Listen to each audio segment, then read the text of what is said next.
Hello दोस्तों, मैं विक्रम कुमार और आप देख रहे हैं जय भीम लाइव। दोस्तों, आज हम बात करेंगे ईश्वर के ऊपर भगवान के बारे में। और दोस्तों, आज से कई वर्षों पहले किसी ने यह साबित कर दिया था कि कोई ईश्वर नहीं है, कोई भगवान नहीं है, और यह जो भी हो रहा है वह एक प्रकृति है और वो अपने समय के हिसाब से परिवर्तन होता रहता है। और दोस्तों, उन्होंने यह भी कहा कि जिसने भी ईश्वर को रचा है वह महाबेवकूफ है, जो ईश्वर का प्रचार प्रसार करता है वह दुष्ट है, और जो ईश्वर की पूजा करता है वह बर्बर है। और दोस्तों, उन्होंने तर्कवाद, आत्मसम्मान और महिला अधिकार जैसे मुद्दों पर जोर दिया, जाति प्रथा का घोर विरोध किया।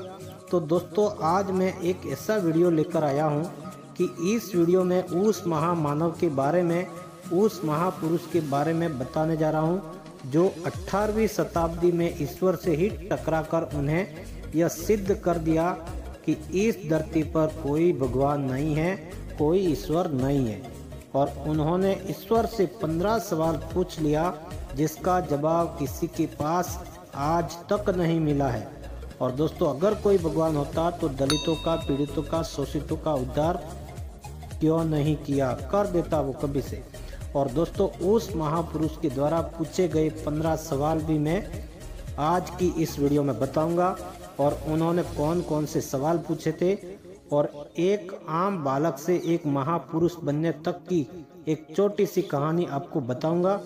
तो दोस्तों, वीडियो शुरू करने से पहले हमारी आपसे एक छोटी सी रिक्वेस्ट है कि अगर आप हमारे जय भीम लाइव चैनल पर पहली बार आए हैं तो प्लीज़ चैनल को सब्सक्राइब जरूर करें, क्योंकि हमारे इस चैनल पर दलितों की, बहुजनों की खबरें व उनका इतिहास बताया जाता है। दोस्तों, आपके सब्सक्राइब करने से हमारा मनोबल बढ़ता है और हमें काम करने की ऊर्जा मिलती है। साथ ही दोस्तों, बेल नोटिफिकेशन को दबाकर ऑल पर सेट कर देना ताकि हमारे वीडियो की नोटिफिकेशन बिना किसी रुकावट आपको मिलती रहे। चलिए दोस्तों, वीडियो को करते हैं शुरू। तो दोस्तों, आज हम बात करने वाले हैं दक्षिण भारत में जन्मे पेरियार रामास्वामी नायकर के बारे में। इनका जन्म 17 सितंबर 1889 को पश्चिमी तमिलनाडु के ईरोड में एक संपन्न परंपरावादी हिंदू परिवार में हुआ था। पेरियार रामास्वामी के पिताजी का नाम था वेंकटप्पा नायकर था और उनकी मां का नाम चिन्नाती मुतमल था। उनका एक बड़ा भाई था जिनका नाम था कृष्णा स्वामी था। तो दोस्तों, रामास्वामी नायकर पेरियार का जन्म हिंदू परिवार में हुआ था, तो उनके घर में देवी देवताओं के फोटो भी थी, तस्वीरें भी थी। तो उनको वो देखकर उनके मन में ये बार बार ख्याल आते, सवाल आते, तो वो उनको देखकर उनके माता पिता से सवाल पूछते। जब वह 6 वर्ष के हुए थे तभी से अपने माता पिता से सवाल जवाब करने लग गए इन फोटो के बारे में कि यह कौन है, किसका तस्वीर है, जिसके हाथ में इतने सारे हथियार हैं, पैर इतने सारे हैं, जिनके हाथ इतने सारे हैं, जिनके हाथों में त्रिशूल है, गदा है, हथियार है, इनका क्या काम है। तब उनके माता पिता बताते थे उनका काम है रक्षा करना। फिर वह पूछते थे जो आप लोग प्रसाद चढ़ाते हैं वो भोग विलास की चीज़ें क्या है, क्या करते हैं, ये इसका क्या मतलब है, क्या पत्थर की मूर्ति भी कुछ खाती है। लेकिन उनके माता पिता उनके सवालों का जवाब नहीं दे पाते थे। जब रामास्वामी पेरियार छोटी उम्र में कहीं भी घर से बाहर जाते थे तो यही सवाल सभी लोगों से किया करते थे, जिसके कारण कहीं कहीं बार तो शरारत तक हो जाती थी, जिसकी वजह से माहौल खराब हो जाता था। तब उनके पिता ने रामास्वामी पेरियार को घर से निकलने पर भी पाबंदी लगा दी थी दोस्तों, कि तुम घर से बाहर कहीं नहीं जाओगे, अगर बाहर जाओगे तो विवाद खड़ा कर दोगे और फालतू के सवाल पूछोगे। धीरे धीरे पेरियार रामास्वामी की उम्र बढ़ती गई और धीरे धीरे बड़े होते गए, और जब भी वह बाहर जाते थे तो विवाद हो जाता था। वे ईश्वर के बारे में, भगवान के अस्तित्व पर सवाल उठाते थे, वह पूछते थे और तर्क करते थे। तर्क और वितर्क के माहिर वो थे। वह चाहते थे कि उनके सवालों के जवाब मिले। सवालों का जवाब नहीं मिल पाता था, लेकिन एक दिन घटना घटती है 1904 ईस्वी को एक ब्राह्मण के खिलाफ वे गवाही देते हैं और ब्राह्मण जेल चले जाते हैं। ब्राह्मण जेल चले जाते हैं तो उनके पिता उनको खरी खोटी सुनाते हैं। इसलिए रामास्वामी पेरियार बहुत ही डिस्टर्ब हो जाते हैं और परेशान हो जाते हैं और वो सोचते हैं कहीं चलकर घूमाता हूँ और कोई तीर्थ यात्रा पर चलता हूँ, क्योंकि यही सुना था कि यात्रा पर जाने से लोगों का मन शांति से भर जाता है, लोगों का अच्छा फील होता है मन में। उसी उद्देश्य से वह यात्रा पर जाते हैं। जैसे ही वह तीर्थ यात्रा पर पहुंचते हैं तो उनको भूख लग जाती है। वहां पर खाना खिलाया जाता था। रामास्वामी पेरियार हाथ पैर धोकर खाना खाने के लिए जाते हैं तो यह पता चलता है कि यह व्यवस्था सिर्फ ब्राह्मणों के लिए ही है। वहां पर भोजन के लिए सिर्फ ब्राह्मण ही भोजन कर सकते हैं और कोई भोजन नहीं कर सकता है। तब दोस्तों उनके दिमाग में यह ख्याल आया कि मैं भी हिंदू हूँ, ये जो भोजन करने वाले ब्राह्मण हैं वो भी हिंदू हैं, फिर मैं उनके साथ बैठकर क्यों खाना नहीं खा सकता? फिर क्या परेशानी है?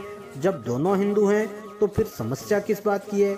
यह इनके दिमाग में सवाल बार बार मंडराता रहा। उनको लगता है कि हिंदू धर्म में भी दो धर्म है, दो चीजें हैं, एक ऊंच है और एक नीच है। हिंदू होते हुए भी हिंदू के साथ खाना नहीं खा सकता हूँ, तो इस व्यवस्था का क्या मतलब?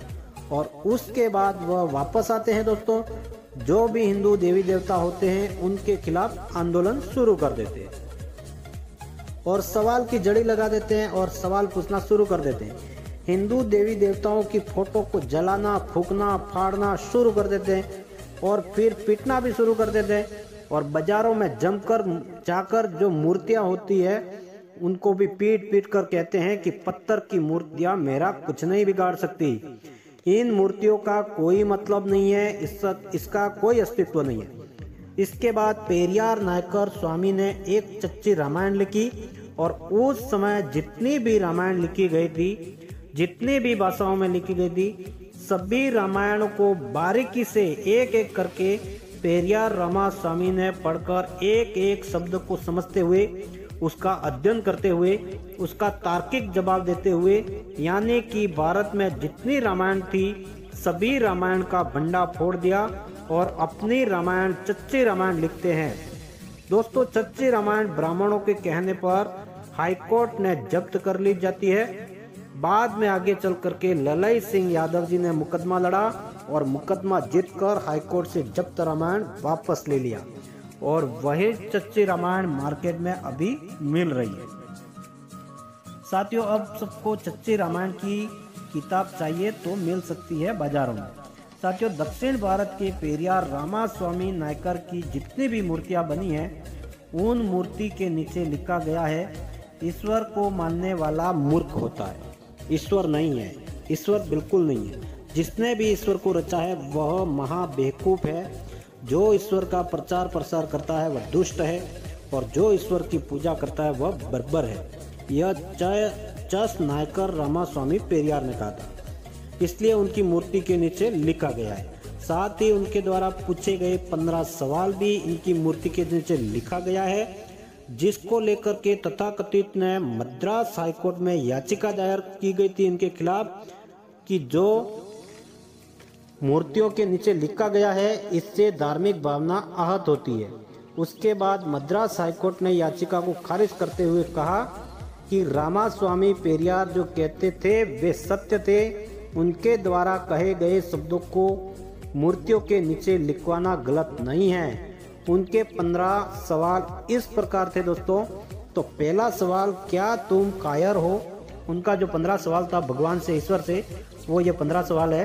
15 सवाल का पहला सवाल, क्या तुम कायर हो जो हमेशा छिपे रहते हो, कभी किसी के सामने नहीं आते हो? और दूसरा उनका सवाल था, क्या तुम खुशामद प्रस्त हो जो लोगों से दिन रात पूजा अर्चना करवाते रहते हो? तीसरा सवाल था उनका, क्या तुम हमेशा भूखा रहते हो जो लोगों से मिठाई घी आदि लेते रहते हो? चौथा सवाल था, क्या तुम मांसाहारी हो जो लोगों से निर्बल पशुओं की बलि मांगते रहते हो? पांचवा सवाल था उनका भगवान से, क्या तुम सोने के व्यापारी हो जो लाखों टन सोना अपने मंदिरों में दबाए बैठे हो? दोस्तों छठा सवाल था रामास्वामी पेरियार जी का भगवान से, क्या तुम व्यभिचारी हो जो मंदिरों के अंदर देवदासिया को रखते हो? 7वां सवाल, क्या तुम कमजोर हो जो हर रोज होने वाले अत्याचार बलात्कार रोक नहीं पाते हो? 8वां सवाल था, क्या तुम मूर्ख हो जो विश्व में गरीबी भुखमरी होते हुए भी खरबों का दूध तेल अपने ऊपर बहा देते हो? 9वां सवाल था दोस्तों, क्या तुम बहरे हो जो बेवजह मरते आदमी मासूम की आवाज़ तुम्हें सुनाई नहीं देती है? दोस्तों 10वां सवाल, क्या तुम अंधे हो जो रोज अपराध होता है फिर भी तुम्हें दिखाई नहीं देता है? दोस्तों 11वां सवाल, क्या तुम आतंकवादी से मिले हुए हो जो रोज धर्म के नाम पर हत्या करवाते हो? दोस्तों 12वां सवाल, क्या तुम आतंकवादी हो जो लोग तुमसे डरते हैं? 13वां सवाल, क्या तुम गूंगे हो जो एक शब्द बोल नहीं पाते हो? करोड़ों लोग तुमसे पूछते हैं, एक भी सवाल का जवाब नहीं मिलता है। दोस्तों रामास्वामी पेरियार का 14वां सवाल था, क्या तुम भ्रष्टाचारी हो जो गरीबों को कुछ नहीं देते बल्कि जबकि गरीब रात दिन मेहनत करके तुम्हारे ऊपर न्योछावर कर देता है? दोस्तों 15वां आखिरी सवाल था उनका, क्या तुम मूर्ख हो जो हमारे जैसे नास्तिकों को पैदा किया जो तुम्हें खरी खोटी सुनाते हैं, तुम्हारे होने के अस्तित्व को नकारते हैं? तो साथियों, ईश्वर सिर्फ शोषण के लिए बनाया गया है, यह पेरियार रामास्वामी का मानना था और उनकी मूर्तियों के नीचे 15 सवाल लिखे गए हैं। तो दोस्तों यह जानकारी आपको कैसी लगी कमेंट में ज़रूर बताएं। वीडियो अच्छी लगी हो तो वीडियो को लाइक करें, अपने परिवार दोस्तों में आगे शेयर करें, चैनल को सब्सक्राइब करें। मिलते हैं नए वीडियो के साथ में, तब तक के लिए जय भीम, नमो बुद्धाय, धन्यवाद।